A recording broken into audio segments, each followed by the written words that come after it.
Bab keempat, bagian kelima, Sektus yang empiris.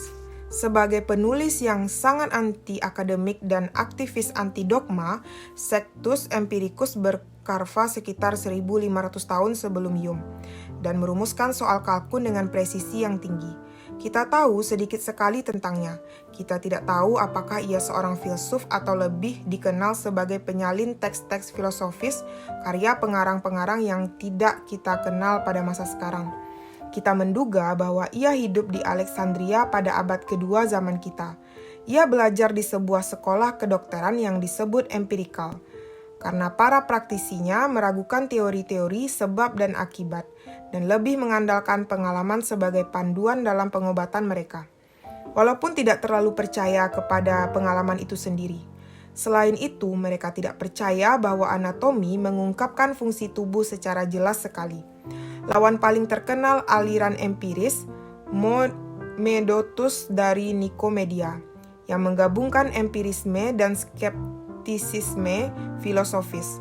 Konon mempertahankan ilmu pengobatan sebagai sebuah seni, bukan sains, dan memisahkan praktiknya dari perkara-perkara sains yang dogmatik. Dalam ilmu kedokteran, orang mengatakan bahwa kata empiricus berasal dari nama Sektus. Sektus menampilkan gagasan-gagasan pengikut Pyrrho yang skeptis setelah melakukan semacam terapi intelektual yang berkaitan menurunnya kepercayaan. Apakah Anda berpeluang menghadapi sebuah kejadian buruk? Jangan khawatir. Siapa tahu ternyata itu baik bagi Anda. Meragukan akibat dari sebuah hasil akan memungkinkan emosi Anda tidak mudah terpengaruh. Begitu Pyrrho yang skeptis adalah warga kota penganut yang setia, mengikati adat istiadat dan tradisi kapan saja itu mungkin. Tetapi mengajari diri sendiri untuk secara sistematik meragukan segala sesuatu dan karena itu meraih suatu tingkat ketentraman. Namun kendati memiliki kebiasaan yang konservatif, mereka gigih dalam menentang dogma.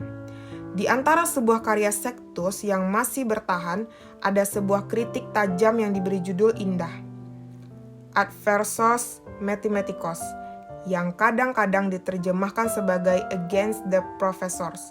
Sebagian besar di antaranya pastilah telah ditulis pada Rabu malam yang lalu. Bagian dari karya Sektus yang paling menarik untuk gagasan-gagasan saya adalah cara menggabungkan yang langka atas filsafat dan pengambilan keputusan dalam praktiknya. Ia sosok dengan karya yang nyata, tetapi komentar kalangan terpelajar klasik tentang dia selalu miring. Metode pengobatan empiris mengandalkan uji-uji coba yang tampaknya tak terarah. Akan tetapi, menjadi bagian penting dalam gagasan-gagasan saya tentang perencanaan dan prakiraan, tentang bagaimana memperoleh manfaat dari Black Swan. Pada tahun 1998, ketika saya membuka perusahaan saya sendiri, saya menyebut laboratorium penelitian dan usaha dagang saya Empirika, bukan karena alasan anti-dogma yang sama, melainkan lebih tepat sebagai pengingat yang mengenaskan tentang perlunya melewati 14 abad sebelum karya-karya sekolah kedokteran empiris itu berubah dan akhirnya menjadi adogmatik, tidak percaya kepada teori, sangat skeptis, dan mengandalkan bukti. Pelajaran apa yang kita petik? Bahwa kesadaran atas suatu masalah tidak berarti banyak, khususnya ketika Anda mempunyai minat khusus dan ada lembaga yang dapat melayani diri sendiri.